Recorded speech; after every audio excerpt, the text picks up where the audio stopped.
Bueno, Muy ya bien. estamos, como verán, grabando, volvimos cada vez que empezamos de vuelta, porque nos ausentamos creo que 3 meses Posible. antes de comenzar con esta grabación, pero aquí estamos de vuelta. El día de la fecha recibimos a Emma Ferrario, Manuel Ferrario, que recién le decíamos que estamos muy contentos de que pueda venir porque ustedes no ven lo que pasa detrás de cámaras, no ven el esfuerzo de producción que cuesta traer a alguien que El equipo piense de distinto. producción, que está conformado por Edu solo, hace un laburo gigante, que es titánico.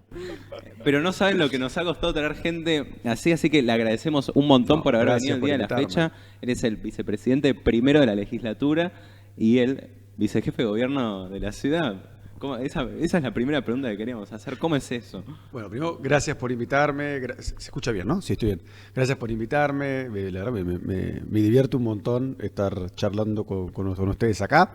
Sí, bueno, pero básicamente soy el vicepresidente primero de la legislatura y por una cuestión de la Constitución de la Ciudad de Buenos Aires, al no haber vicejefe de gobierno electo, bueno, nada, ocuparía ese lugar, ¿no? En caso que no esté el jefe de gobierno o el jefe de gobierno viaja, toca asumir ese rol. Entonces ahí se deduce lo de la vicejefatura de gobierno. Cuando Larreta viaja, el año pasado viajó, o este año que viajó, en esos momentos, no fueron 2 veces que tuve que asumir formalmente, y bueno, sí, es un momento de mucha responsabilidad. Este jefe de gobierno 2 veces. ¿Cuántos días, aprox? 4 días más o menos, me das señales. ¿Ahí estoy bien?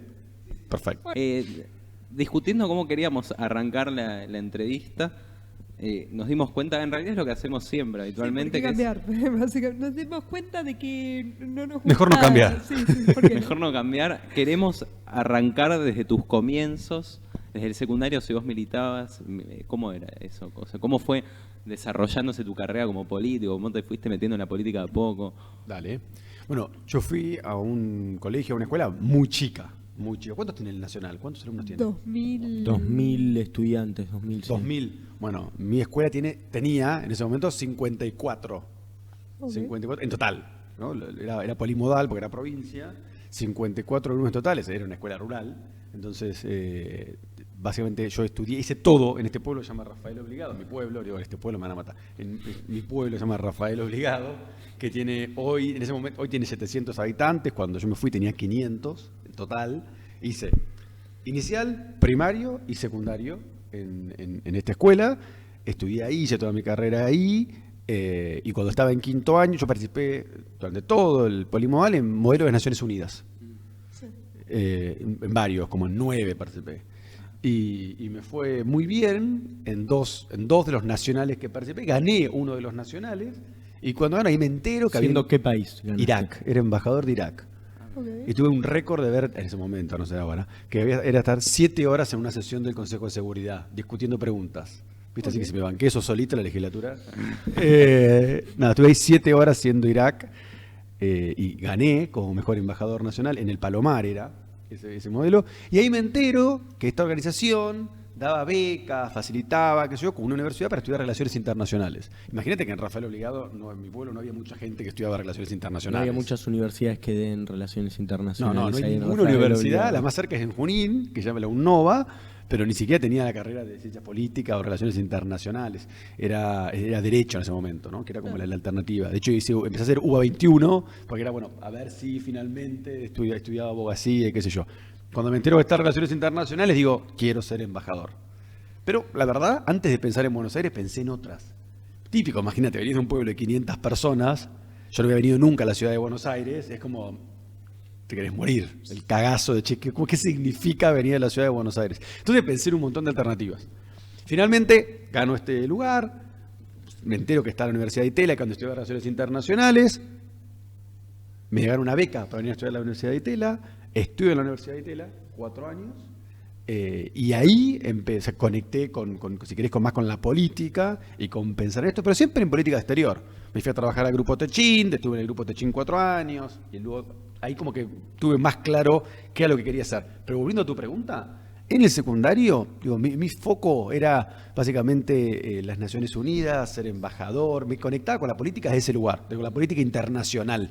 Me interesaba la política exterior, estaba fascinado con eso. ¿Y ese interés de dónde viene? ¿En tu casa se discutía política? Mi tu viejo es familia? metalúrgico, mi viejo es metalúrgico, no terminó el secundario, mi mamá maestra jardinera, Mis abuelos, ninguno fue al colegio, a la escuela. Entonces, imagínate que no. Y la política en mi casa es ahora incluso una mala palabra.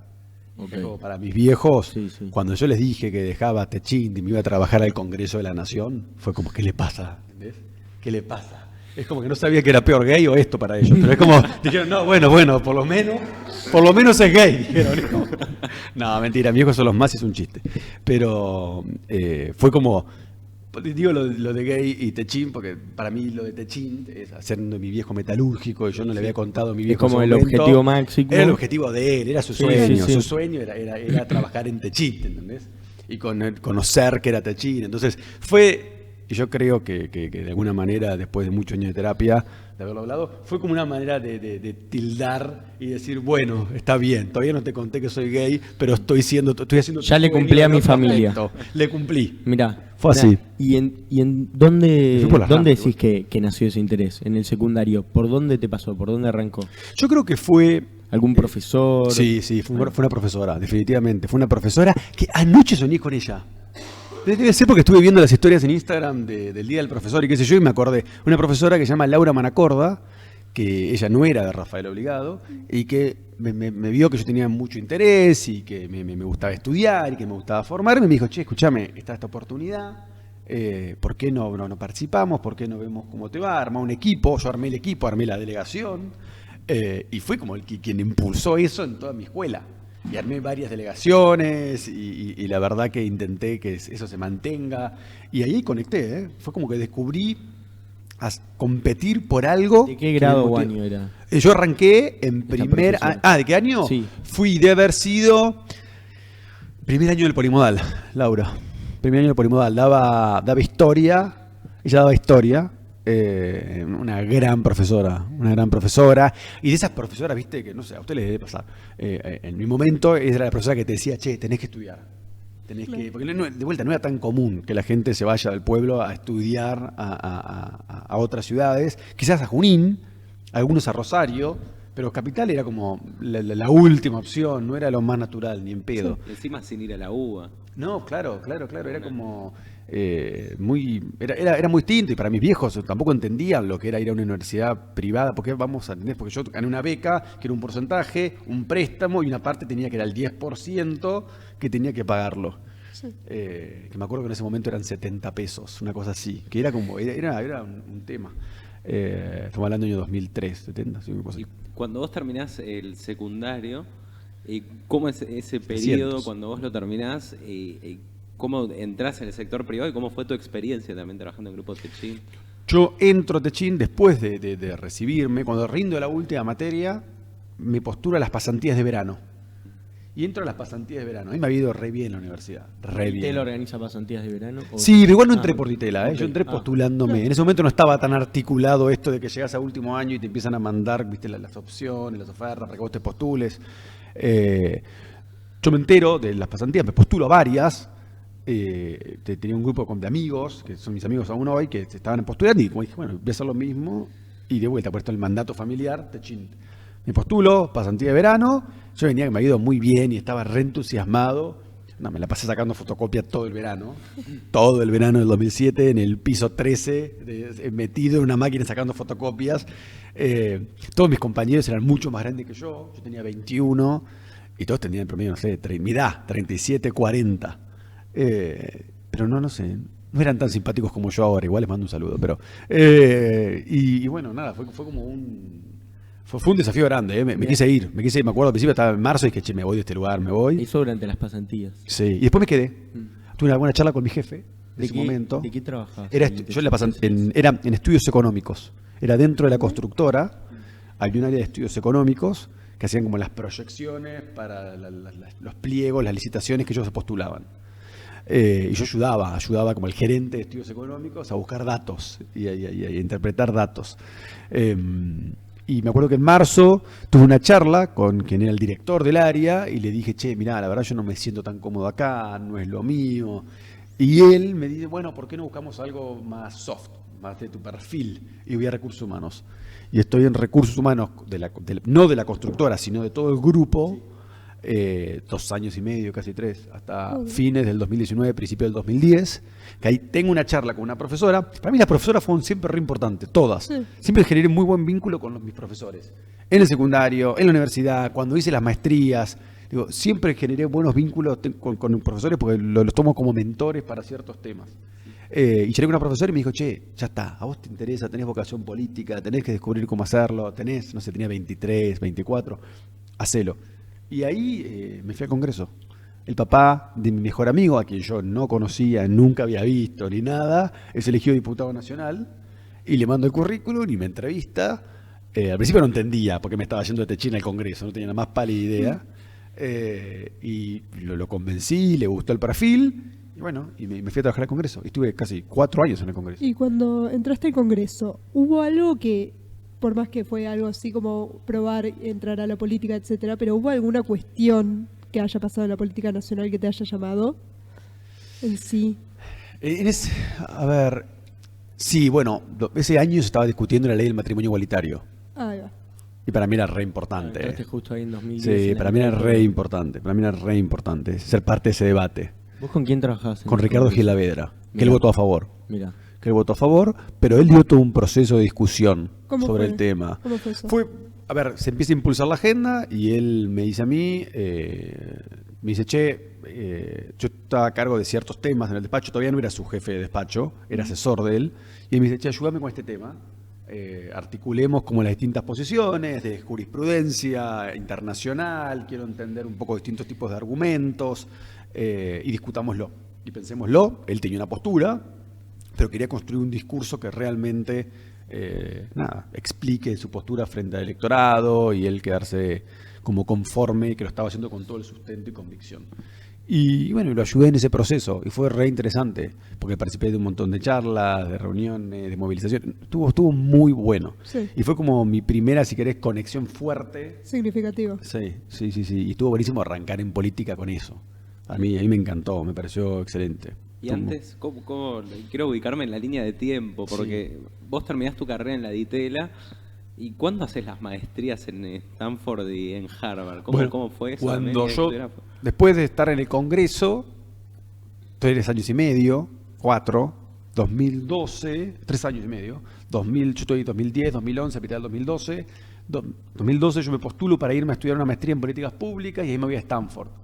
Y estoy en Stanford 2012, 2013 y 2014, hasta junio del 2014, que es una experiencia increíble, me encantó. Estuvo buenísimo. Yo fui a Stanford sin conocer Stanford. Conocía el nombre, conocía a los profesores, de googlearlos, pero no conocía la universidad. Entonces fui a una universidad donde iba a vivir 2 años. Ahí, el primer día que llegué me acuerdo perfecto, que bajé de una combi que me llevó del aeropuerto de San Francisco a la universidad, que es increíble. La universidad es realmente un lugar impresionante. Y fue muy choqueante. Viví 2 años ahí, conocí profesores brillantes, gente muy generosa que me dio un montón de oportunidades. Pensaba que yo me gané una beca para estudiar y después lo que no me cubrió la beca me lo cubrí laburando. Entonces fue ahí. ¿De qué trabajaste? Fui asistente de un profesor, daba una materia llamada Innovación en la Administración Pública, de un profesor alternativo hoy, que se llama Steve Hilton, que fue director de estrategia de David Cameron en el Reino Unido. Un pibe un disruptivo.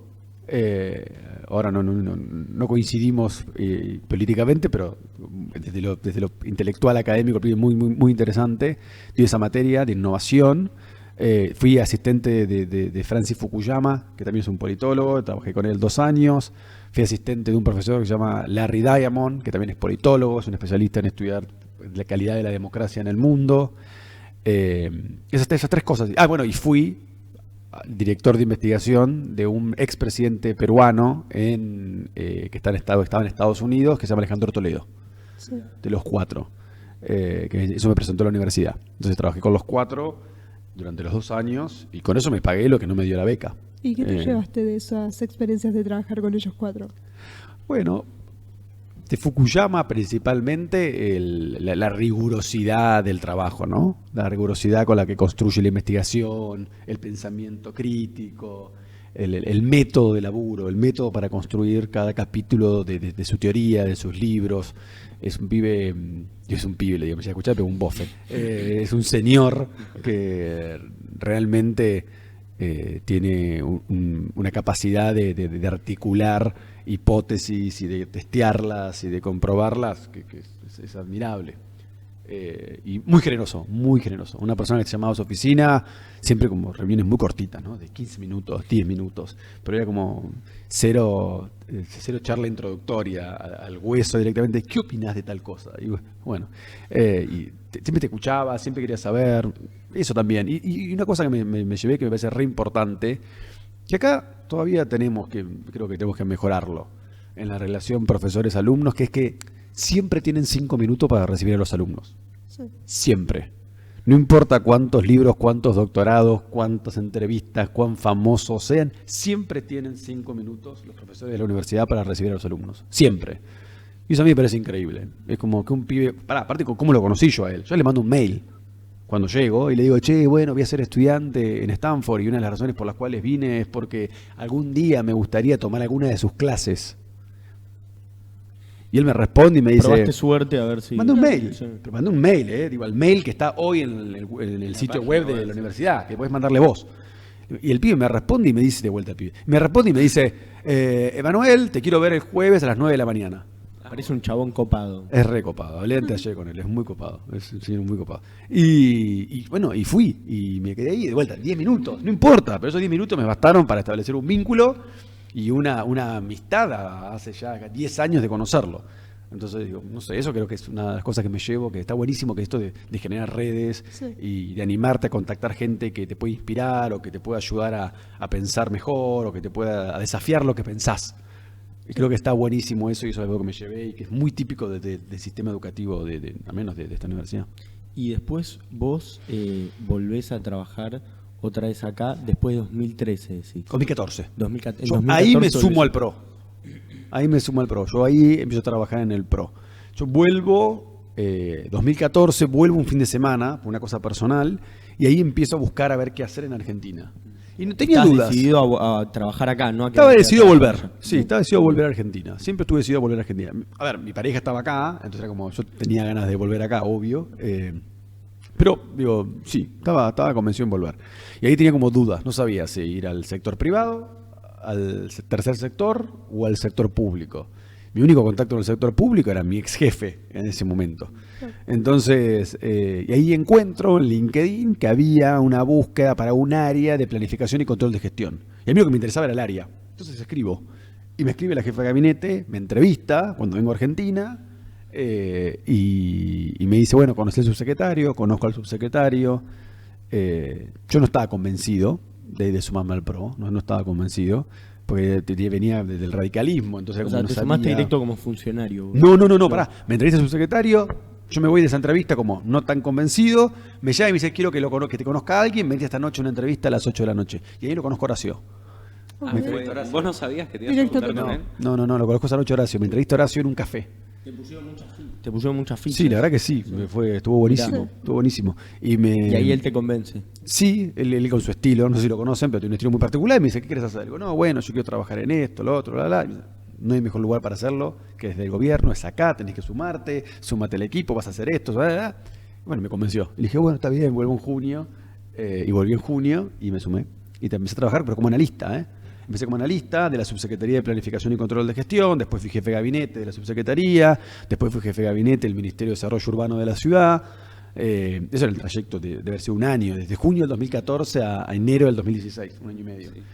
Y después de todo eso, me voy a la provincia de Buenos Aires a mediados del 2016 como subsecretario de Planificación y Control de Gestión de la provincia de Buenos Aires. Parece un término muy amplio. ¿Qué hace eso? Sí, planificación de gestión es, bueno, Es un básicamente, gran trabajo. Es un poco de todo, parece. Es un gran trabajo. La ¿Qué responsabilidad, bueno, es una gran posición. A mí me genera mucho respeto ese rol. Es la persona que está encargada de ayudar a la autoridad máxima del gobierno, en la ciudad es el jefe de gobierno, en la provincia es la gobernadora, el gobernador, es básicamente ayudar a armar el plan estratégico de gobierno, cuáles son las prioridades de gobierno, dónde el presupuesto se destina, básicamente, y una vez que se define cuál es la planificación estratégica, que es eso, es cómo se ejecuta esa planificación estratégica.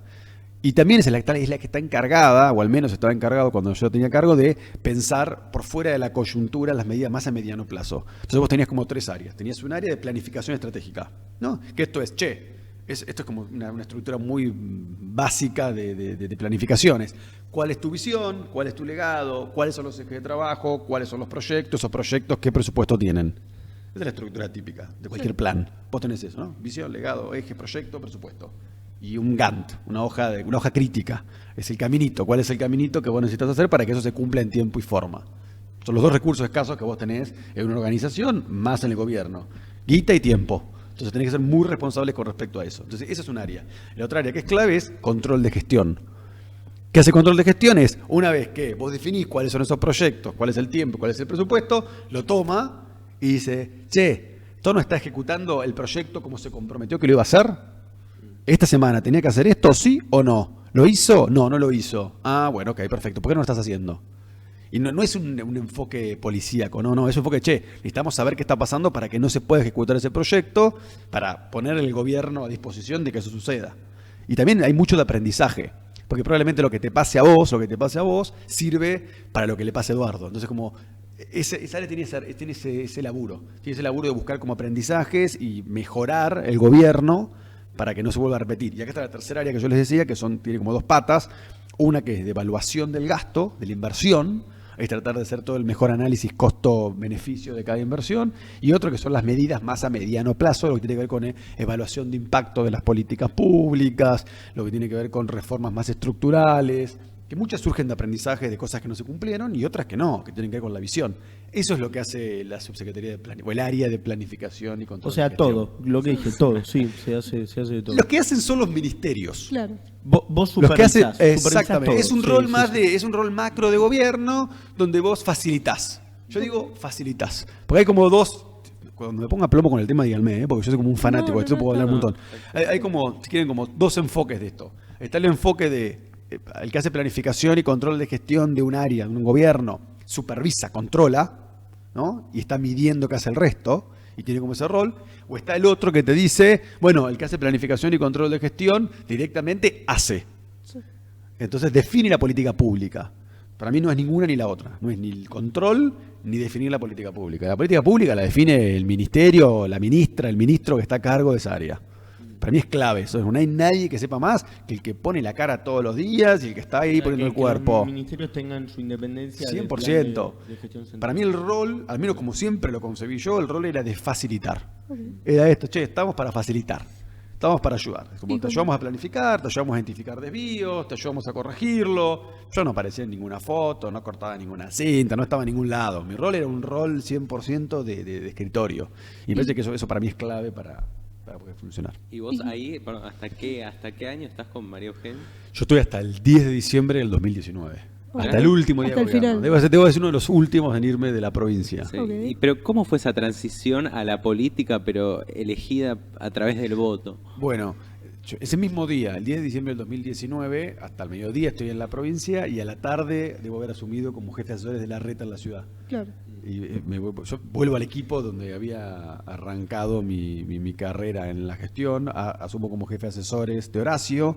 Estoy diciembre del 19 ¿Para hasta Juanjo mediados. Méndez ahora? Ahora está Juanjo. Ah. En ese rol ahora está. En realidad, en ese rol ahora está Julia Pomares. Mm. Julia es la jefa de asesores de Horacio. Juanjo se dividieron las funciones. Julia es una cosa y Juanjo hace otra. Y estoy acá hasta mayo, más o menos. Mayo del 20, que me voy a estudiar. Yo me había postulado una beca, me gano la beca y me voy a estudiar. Y ahí En mayo de 2020 te vas. Me voy en ¿Qué julio momento? del 2020, plena Mirá. pandemia. A Harvard. Sí. Y- Yo me había ganado la beca, la había aceptado, y bueno, había hablado con Horacio en su momento y le había dicho, mirá que en julio me surgió esto debe haber sido en febrero la beca, y yo en julio ya sabía que me iba. Estuve un tiempito ¿Cómo online. se lo toma eso, jefe? Le doy una pausa en la carrera profesional y me voy a estudiar. Porque quizás, siendo que vos sos jefe, decís, sí, está muy bueno que te eduques y eso, pero pierdo. Es una buena pregunta. Es una buena pregunta. Bueno, no fue una pausa. Yo me fui. Yo dije, renuncio y cuando vuelva arranco nuevamente. Era parte de hacerlo justo para todo el resto. Entonces, Pero Horacio obviamente es muy contemplativo de eso, él valora eso, estimula eso, y sabe que yo iba a volver y que iba a poner a disposición lo que yo lo que me formara para seguir trabajando en un proyecto del cual soy parte. Entonces, igual seguí vinculado, seguí por distintos canales, siendo parte del equipo de distintas maneras. ¿Y en Harvard qué tuviste? Hice una maestría que se llama una maestría de mitad de carrera en administración pública, que yo la focalicé en temas de liderazgo. O sea, está puntualizada para personas que ya están en la gestión pública. Está focalizada para personas que ya pasaron más de, creo que son 15 años de experiencia laboral, en cualquier sector, Sí, cualquier sector, sí. pero que tengan una vocación pública. Entonces, yo tenía compañeros que... Ok, los cumplía justo, igual 15 años. Sí, yo cumplía, sí, creo que eran menos, que eran 13, yo cumplí ese año 13, una cosa así. Yo tenía compañeros que, muy variados, ¿no? Tenía compañeros que eran candidatos a presidentes en sus países y se habían tomado ese año para formarse antes de hacer la campaña, candidatos a gobernadores, tenía compañeros que, de historias de vida muy duras, tenía gente que venía, no sé, tenía un compañero mío que fue, por ejemplo, niño soldado, ¿no?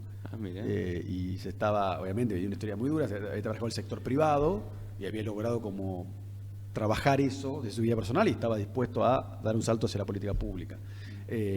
Personas que venían del sector privado, personas que venían del tercer sector.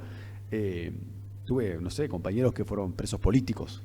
Sí. Tuve una amiga, una muy amiga mía, que se llama Aya, que fue presa política en Egipto 3 años. Tuve compañeros por historias de vida muy duras, exactamente. Historias de vida muy duras de las cuales aprendí con mucha humildad, ¿no? Como uno trata de aprender y trata de ser es muy respetuoso y contextos muy distintos. Yo tenía compañeras que venían de países donde ser gay está prohibido hoy y donde nunca habían tenido un amigo o una amiga gay. Entonces era como le generaba desde si querés, yo tomaba las preguntas como que lo hacían desde una curiosidad. Sí. Che, pero no entiendo cómo funciona esto y en tu país cómo es, porque en el mío funciona bueno, nada, creo yo, es parte de un proceso de aprendizaje y uno trata de dar su opinión y uno trata de defender sus valores, sus banderas, también entendiendo que el otro está en un proceso de aprendizaje. Bueno, nada, fue una experiencia muy rica, muy rica. ¿Eso cuánto tiempo fue? Un año. Entonces, hasta junio del 21. Okay. Yo llegué en junio del 21 y en julio del 21 me candidaté a legislador, me ofrecieron ser candidato a legislador. Fue un honor. En un periodo bastante corto de tiempo pasaste de estar con María Eugenia a pasar con Horacio, a irte afuera y a candidatearte. Sí. ¿Cómo fue adaptarte a todos los distintos entornos que se Bueno, María Eugenia y Horacio no es que son como dos cosas distintas. No, pero de la ciudad a la provincia, por ejemplo. Pero de la ciudad a la provincia fue un cambio. Yo venía de la ciudad, fui a la provincia y después volví a la ciudad. Claro. Fue un cambio enorme, son realidades muy diferentes. Y uno como profesional vas aprendiendo y vas desarrollando distintas habilidades y vas conociendo cosas que te faltan, que tenés que mejorar. Pero siempre con mucho compromiso, con mucha dedicación. Yo soy de laburar mucho, mi equipo puede decirlo, soy insoportable, trabajo muchas horas por día, arranco muy temprano, termino muy tarde, y porque amo lo que hago, tengo mucha pasión y mucha responsabilidad por mi laburo. Entonces, la verdad que lo tomo con esa seriedad. Y siempre, todos mis trabajos los tomé de la misma manera, todos. Con muchísima responsabilidad de la oportunidad que me daban. Para mí ese es el enfoque, ¿no? Es como el enfoque es eso, es realmente creer en lo que estás haciendo, ponerle toda la sangre, toda la pasión y hacerlo con ese compromiso. ¿Y cómo viste? Después podemos estar de acuerdo, no, eso es otra discusión, pero lo que sí es como, es genuino el compromiso, la sangre y el valor y la creencia que se le pone para que las cosas salgan. Claro. ¿Y cómo viviste la elección el año pasado? Porque era algo totalmente distinto a lo que quizás venías haciendo, hacer la campaña. Totalmente distinto. ¿Te costó decidir exponerte? Porque vos decías, venías de escritorio, exponerte a ser candidato, cuando me lo dicen, personal, todo eso. Cuando me lo dicen, me dicen, bueno, queremos ofrecerte esto. Obviamente fue una emoción, una responsabilidad enorme. Es una sensación muy rara. Yo, como decís vos, yo no venía de tener exposición pública, no venía de tener que candidatearme, ganarte a la nada. gente. Entonces, para mí ¿Cómo era se da como- esa situación? ¿Te llega un llamado? Eso me da mucha intriga. te convocan a una reunión, en el caso mío, ¿no? Me convocaron a una reunión y me dijeron queremos hablar con vos. Yo, sí, obvio. Yo en ese momento tenía un rol de coordinación de la campaña. Entonces, como pensé que claramente era para hablar de algo de la coordinación de la campaña, esto era 5 días antes de anunciar las listas, ¿eh? Ok. Ah, mira. Creo que se anunciaron el 24 de Una- julio. Esto ha sido el viajecito. martes Un 20. par de días después de que vos vuelvas de... 3 semanas después, Claro. 4 semanas después. Ah, ok, un viajecito de Sí, 2 meses. sí, sí. Fue 3 semanas porque viste que tenías una semana de cuarentena, entonces llegué una semana de cuarentena Claro. y cuando salí a los 15 días igual, no, digo, siempre seguí trabajando y vinculado con, Sí. con Horacio, con María Eugenia, pero de estar acá en Argentina. Entonces fueron 2 semanas más o menos, bueno, me llaman y me dicen, bueno, mira, estuvimos pensando, queremos que nuestro candidato a legislador sea una persona que nos represente, sea una persona nueva, queremos apostar a renovar y dar un mensaje muy fuerte más hacia adentro que hacia afuera, porque a mí no me conocía nadie, entonces el único mensaje era una cara que no saben quién era, que bueno, que viendo en retrospectiva es un mensaje, pero querían apostar básicamente a seguir renovando nuestro liderazgo y querían que yo encarne eso y me lo ofrecieron, por supuesto, porque coincidimos en valores, coincidimos en visión, hay una comunión de eso, por supuesto. Y bueno, yo dije, obvio que sí. Sí. Es más, me dijeron, ¿podés pensarlo? Yo dije, bueno, listo, lo pienso. No, podés pensarlo ahora. Así que y lo pensamos, estábamos ahí los tres y lo pensamos, fueron 3 ¿Con quiénes? minutos, María Eugenia y Horacio. Ah, ok. Y lo pensamos 3 minutos, fue como, bueno, sí. En realidad ellos lo habían pensado, yo tuve que en 3 minutos decir que sí. Y bueno, pero no pudimos decir nada, había que esperar hasta el viernes, hasta el sábado. ¿Y cómo Ese te era- convencieron? Se lo dije a mi pareja nada más, a nadie más. Y mi pareja me dijo, olvídate, eso no va a pasar. Dije, bueno, pues no sé. Acá tenés. ¿Sobre qué te dijo eso? No va a pasar. Pues yo le dije, che, mirá, pasó esto, qué sé yo. Y me dice, ¿viste cómo es la política? Un día sí, un día no, olvídate, no va a pasar. Como que nunca iba a ser candidato, ¿no? Claro. Te en llevó una chiste. sorpresa. Se llevó una sorpresa, se ¿Y llevó una cómo, sorpresa. cómo fue que se sentaron y te convencieron de que tenías que ser candidato? No me convencieron, para mí fue un honor enorme. No, por supuesto, Fue- pero ¿cómo te lo vendieron? Bueno, fue con esto, ¿no? Fue esta idea de, che, queremos seguir renovando nuestro liderazgo Sí. en la ciudad, queremos alguien que represente nuestros valores, que represente nuestra visión. Yo vengo trabajando con ellos desde el principio, desde que entré a trabajar en el PRO, en el gobierno, en el PRO, en el gobierno de la ciudad y en la provincia, ¿no? Entonces, nada, esa comunión de visión e identidad de Horacio con María Eugenia, yo la tengo, de cómo concebimos la cosa pública. Entonces, fue eso, fue representar eso, pero tuvo, como te decía, no lo hablé con nadie, lo hablé con mi pareja, llegó el viernes se publica, y cuando se publica, ahí sí me agarró como un ataque de pánico. Fue como, Ah, sí. Claro. fue horrible. Yo no sé si fue un ataque de pánico diagnosticado, digo, para ser serio, pero sí les puedo asegurar que fue una sensación de no quiero salir de mi casa y mañana no quiero ir a la foto donde se anuncian los candidatos. Tenías que ese tipo de poner la cosas. cuenta de Instagram sin el candadito. Todo eso, ¿entendés? Era todo eso, sacar el candadito de Twitter, sacar el candadito de Instagram, era todo eso, era abrir todo y fue un cambio. Sí. Y el pánico a hablar en público y el pánico a... Fue la primera vez que alguien te reconoció en la calle. Sí, Eso- eso fue... Más que nada porque aparte porque te venían a saludar y es raro cuando saludas a gente, pues, vos conocés mucha gente y alguna que no la conocés. Mm. Entonces eso te sorprende. Pero fue un proceso para mí, y la campaña a mí me costó. Al principio me costó hasta que me logré adaptar y entendí cómo era la lógica, qué sé yo. Después lo disfruté mucho y lo hice con mucha responsabilidad, pero fue un tema, Sí. fue un tema Y- al principio. ¿Asumís entonces como vicepresidente primero ya directamente en la legislatura una vez que ganás? El día que asumo como vicepresidente primero. ¿Y cómo es el trabajo? ¿Vos qué haces desde el puesto? ¿Articulás con los bloques Yo políticos? tengo una función, primero mi principal función, tengo distintas cosas. Una que es muy importante, que es la administración de la legislatura. Yo soy el encargado de administrar el poder legislativo en la ciudad. Sí. Tengo una función también de coordinación. A mí reporta el área administrativa y el área parlamentaria de la legislatura. Los dos secretarios reportan a mí. Hay un área de coordinación también. Entonces, estoy a cargo de la administración, estoy a cargo de la coordinación parlamentaria. Soy el que preside la labor parlamentaria cuando se definen los temarios. Siempre, obviamente, es un órgano colegiado legislativo. Entonces, todas las decisiones que surgen de las mayorías y de la construcción de mayorías. Entonces, siempre mi trabajo es administrar la construcción de esas mayorías. Y en algunos temas se construye, en otros no. Y no se puede avanzar. Entonces, mi trabajo es eso. Además, nosotros, en el caso del bloque al que yo pertenezco, que Juntos por el Cambio, somos una coalición de 32 legisladores, pero de distintos partidos. Entonces, también existe una dinámica propia de administrar diferencias, diversidad dentro de un interbloque. Son mayoría. No es que somos mayoría, somos 32, pero remarco lo de la diversidad y la heterogeneidad porque no pensamos en todos los temas iguales. Y está bien, digo, es parte justamente de una coalición. Vos te ampliás y bueno, vas pensando cosas distintas, que después la inteligencia, la gracia, el compromiso tiene que ser en articular posiciones comunes.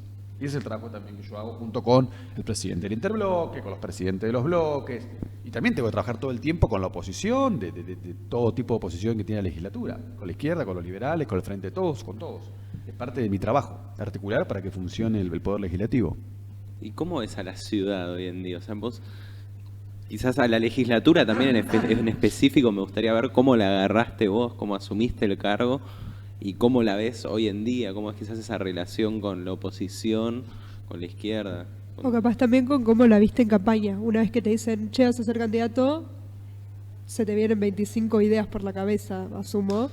Y cómo pasó de eso a lo que dice Edu, una vez que ganas la elección y ahora. Bueno, cuando sos candidato y más cuando sos cabeza de lista, Sí. es una de las primeras cosas que sentís es la responsabilidad de defender y de continuar un estilo de gestión, ¿no? Una forma de gestión. Entonces, para mí eso fue la primera, si querés, responsabilidad que tuve muy clara. En el debate, por ejemplo.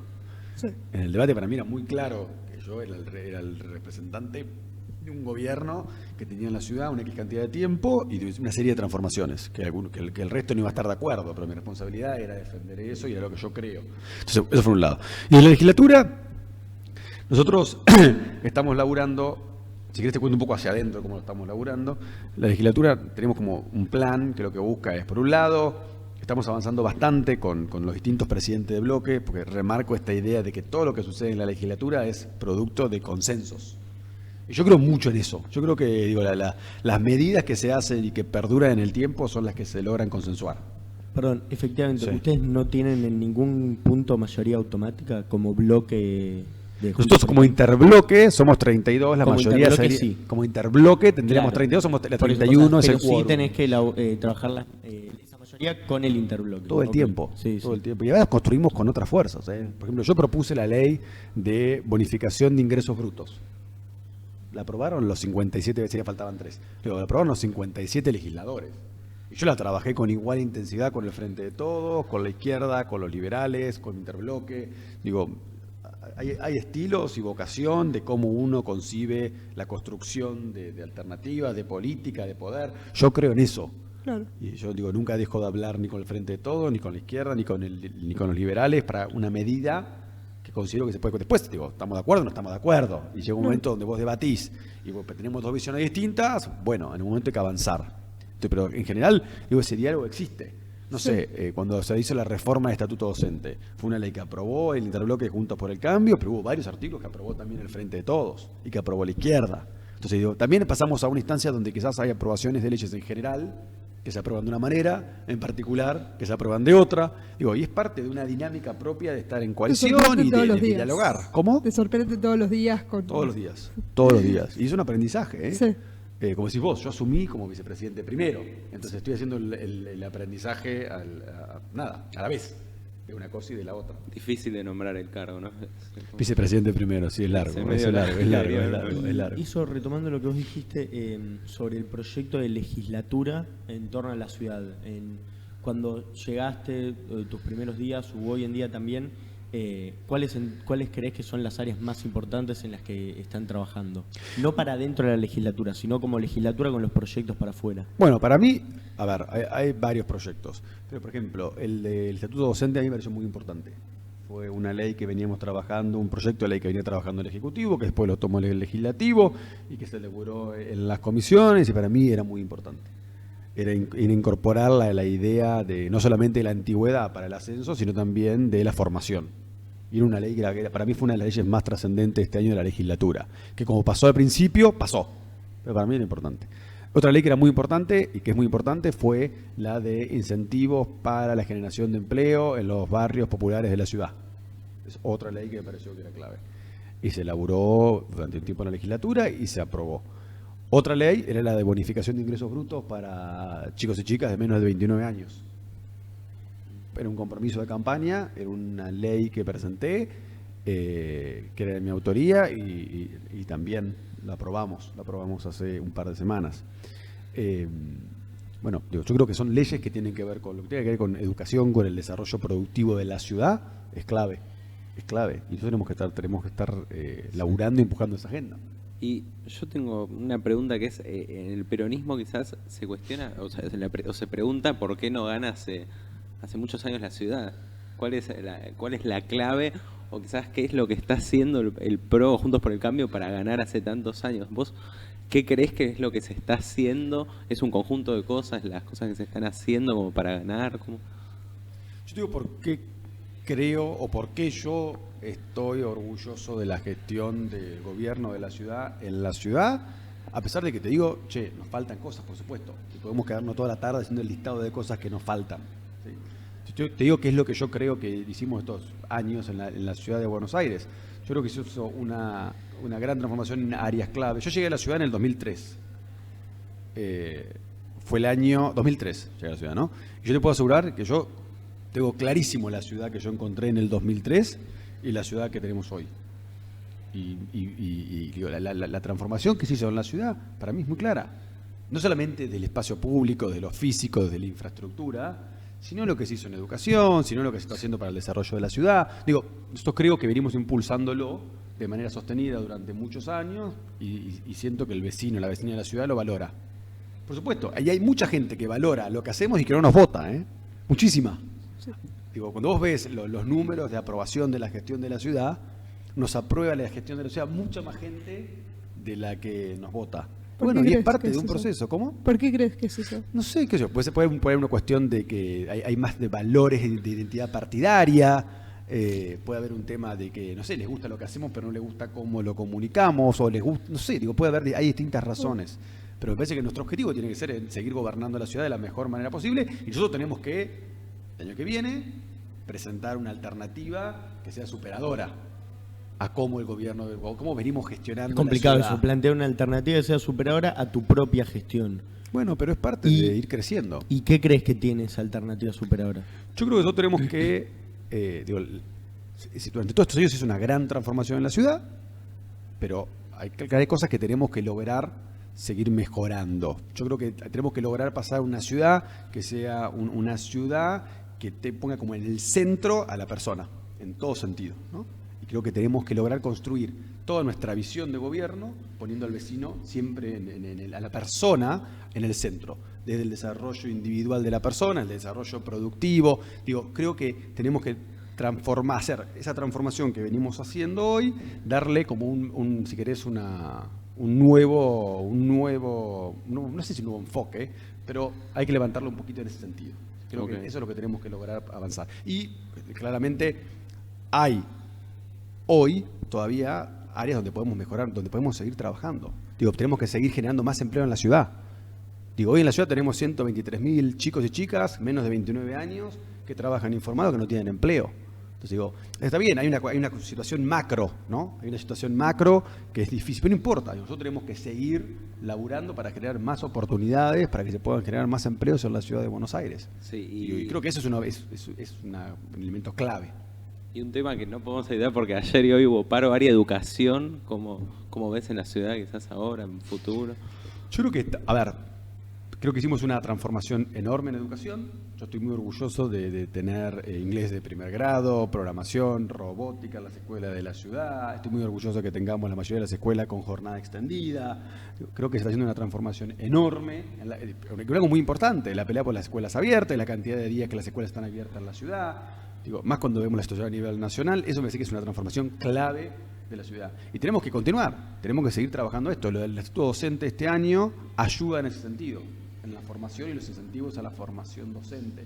Yo creo que esa es la línea, que tenemos que ir por ese lado, que tenemos que continuar lo que venimos haciendo. Me gustaría saber cómo viviste estos días, quizás fueron muy movidos, a partir de esa noticia que quizás no circuló tanto, pero ¿cómo viviste el hackeo a la legislatura? Yo me pregunto, ¿Cómo lo viviste? ¿Cómo fue? ¿Cómo se está haciendo ahora? ¿Cómo quizás se va a hacer para recuperar sesiones? ¿Cómo se va a sesionar quizás? Bueno, la verdad que fue una... Perdón, yo no estoy familiarizado. ¿El hackeo a la legislatura? ¿Qué pasó exactamente? Fue hace 10 días, hackearon la legislatura, hicimos la denuncia ante el Ministerio Público Fiscal, hackearon y básicamente encriptaron todos los servidores de la legislatura. Entonces, como no tenés acceso a ningún sistema. ¿Hoy sigue eso? Hoy estamos levantando todos los sistemas nuevamente.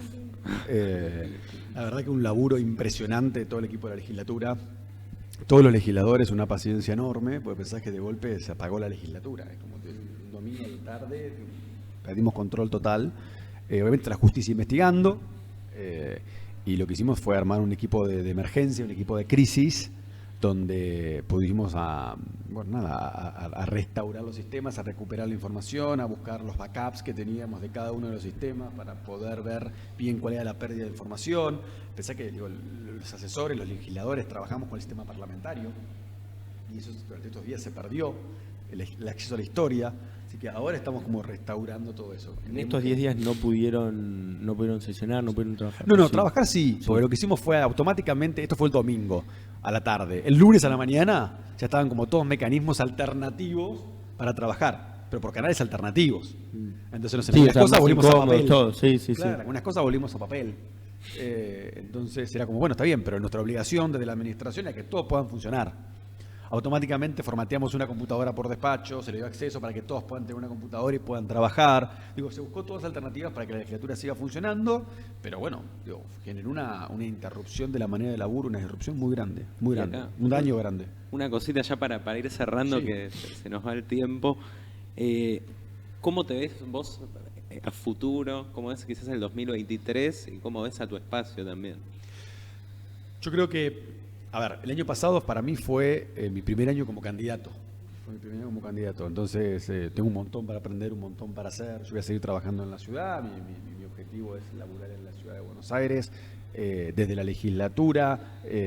Y eso es lo que a mí me lleva mi energía, mi foco y donde estoy hoy centrado. Así que el año que viene me va a encontrar laburando en la ciudad. Voy a estar acá. Y la legislatura creo que tiene un montón de oportunidades para ofrecerle al vecino y la vecina de la ciudad de Buenos Aires. Y con respecto a nuestro espacio, yo creo que hay muchos candidatas. Veremos finalmente el año que viene qué es lo que pasa. Creo que no es momento de verdad, no es momento ahora para hablar de candidaturas. Yo siento que la gente nos ve y dice, ¿viste? Los políticos están en Narnia, están en otro canal, están viendo otra película. ¿De qué están hablando? Yo de verdad creo que no nos pasamos 10 estaciones con el tema de las candidaturas. No es momento para hablar de eso, falta mucho todavía, estamos hablando de un año. Así que nuestro espacio tendrá que todos los que quieran competir, que compitan y veremos el año que viene qué pasa. Okay. ¿Alguna cosa que te haya quedado que quieras decir? No, quiero agradecerles a ustedes la invitación, la verdad que me encantó conocerlos y charlar con ustedes, tanto en la previa como durante el programa, así que muchísimas gracias. Y la puerta de la legislatura y mi despacho están abiertos. Muchísimas gracias por venir a vos. En serio, por favor, muchísimas gracias a ustedes. Y nos reencontramos en una futura próxima edición, que esperemos que sea a la brevedad. Y pará, ¿qué edición? Podemos decir eso. Bueno, ¿no? Esto ya está metiendo expectativas. ¿Qué edición? ¿Qué edición? Esperemos que se están poniendo mucha presión. Intentamos... Yo me tengo que atar a las... No, sí, pero esténse muy atentos a las redes. ¿Cómo te pueden encontrar? Emanuel Ferrario. Emanuel Ferrario. Genial. En Instagram. Espectacular. Y mi Twitter es Emma Ferrario. Emma Ferrari, también. Buenísimo. Bueno, nos reencontramos en una próxima edición. Muchas gracias. Muchas gracias a ustedes.